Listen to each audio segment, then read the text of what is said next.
So yesterday I had this really great chat with Tim when he did a group coaching session, and it was awesome. And one of the things that we kind of started to go into a little bit was this kind of toxic positivity that can happen. And if you're not aware, toxic positivity is when you are essentially forcing yourself to feel good.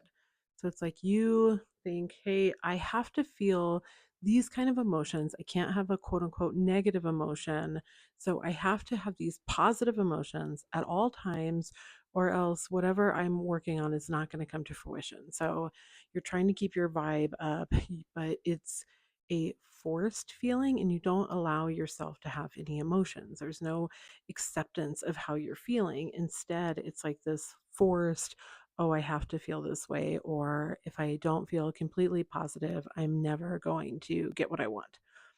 The problem is that the more that you do that, the more you actually create these feelings of like a mental battlefield. Because the more that you actually suppress an emotion, the more it's going to raise its head up and it's going to fight back. And I say that because it does. It creates a cycle where you end up feeling like you are kind of working against yourself. And um, it can create physical ailments to actually manifest in your body. I've seen this myself. I've seen it in people that I work with. The more that you try to not feel something, the more it just like kind of keeps coming up for you and keeps coming up for you. And so the other thing that this can do is it can like create where you're unable to focus on the outcome and instead you're focusing on the problem, right? Like you're not looking at a desired outcome. You are instead continuing a cycle of focusing on the problem because you don't want to feel these feelings. You're labeling them as negative. You don't want to do that. And so then you kind of create this cycle of like not being able to get out of it, not being able to move on from the feelings that you're having and focus on the solution or the desired outcome. What you can do, though, to increase the feelings of natural gratitude that you have in your life is start to make small shifts to the routines that you're having throughout your day. One of those first things is to start each morning as soon as possible, either in the mirror to yourself while you're laying in bed, whatever, as soon as possible, say, today is an absolutely amazing day. I am so thankful I get to live it. Here's the deal. You may not feel that at first. At first, you may be like, this is ridiculous. I don't want to do this. I don't want to say it. I don't feel that way. But just keep returning to it. Keep saying over and over, this is how you feel. I am so thankful for this day. I'm thankful I get to live it. Today is an absolutely amazing day. Try to do that. Give it like 30 days. That's kind of my gratitude sample time that I give myself. Give it 30 days to try this. And even from like now to the beginning of the new year, you can do this. The second one is to start to add daily joys to your day. So make a list of things that you really enjoy doing that just bring you joy. They can be super small: drinking a cup of tea, going for a walk, taking a bubble bath, playing an instrument, dancing in your living room, doing yoga, small things that you can incorporate into your day. And then every single day, choose something from that list, at least one, but up to however many you want to do, and add that to your day. And start thinking about it while you're doing it. Like, why am I doing this? Is this something that I'm doing because it brings me joy? And only do the things that you really enjoy, not the things that other people make you feel like you should want to do, right? Like, sometimes people are like, well, I don't actually enjoy doing HIT workout classes, but I do them because society has made me feel like that's something that I should do in order to achieve these like healthy goals of mine. No, really make this list exactly what it is that you want to do. And while you're working on that thing, make sure that you are becoming present in the moment. And what I mean by that is saying to yourself, okay, I'm doing this because it brings me joy. I'm going to take a moment, really think about how this feels right now.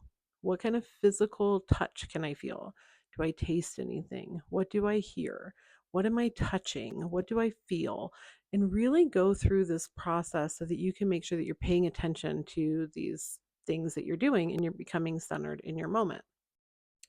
Another one that I like that I did not put in my shorter videos is to reach out to somebody each day and tell them something that you appreciate about them. It can be a stranger you run into, it could be sending your spouse a nice note, telling your kid that you're really proud of them, reaching out and calling your parents, sending a text to a sibling, a friend, whatever, anything but something that you're giving from you to somebody else to like be kind and to make them feel good. And then the last thing is before bed, set a timer for like 3 minutes and spend time writing out things that you appreciated about yourself from that day. It could be that your hair looked great, that your makeup was fantastic, you really loved the way your shoes went with your outfit, you got a really good parking spot at the store, you finished a project that you've been working on, you read a book, you did some self care, you paid attention to your daily joys, whatever it is, but just spend 3 minutes just doing a list of all these amazing things that you really appreciated about yourself. Those things will start to naturally increase your feelings of gratitude. And then that way, you don't have to force the good feelings.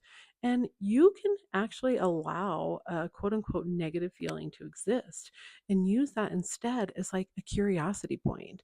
Why do I feel this way? Why is this event triggering me in this type of way? Is this in alignment with the type of person that I want to be? But don't list the emotion as negative. There was actually a study that was done that showed that by stating a negative, like an emotion is negative, you actually make it worse on yourself. So then you're like kind of fighting with yourself, right? Like, I shouldn't be feeling this. This is negative. I don't want to do this. And then you're creating again a mental battlefield. And instead, just ask yourself questions. Do I believe this thought? Is this an emotion that I need to feel? Do I want to continue to feel it? Is there something that happened that actually justifies me feeling this way and I want to? Because, and when I say want to, I mean it's not something that I want to suppress. I want to work through it. I want to consider why I feel that way. And in the future, how would I prefer that I feel? Do I want to have something different? And is there something I can do right now to shift that feeling? Meaning, can I get up and do a physical activity? Can I ask myself some more questions? Can I remove myself from whatever situation I'm in that's creating this feeling that I don't necessarily want to dwell in? And doing all of those things will make immense change in your life. It's absolutely amazing. And it will start to shift your state, your identity that you're in. And it allows you to better regulate your own emotions. So I hope that you like that. If it made sense and those are tips that you're going to put into your life, definitely let me know below. If you have any questions, also let me know below. I always love hearing from everybody. And if you haven't already, make sure that you subscribe so that you can keep up to date on all of my content that's coming out. Have a wonderful week.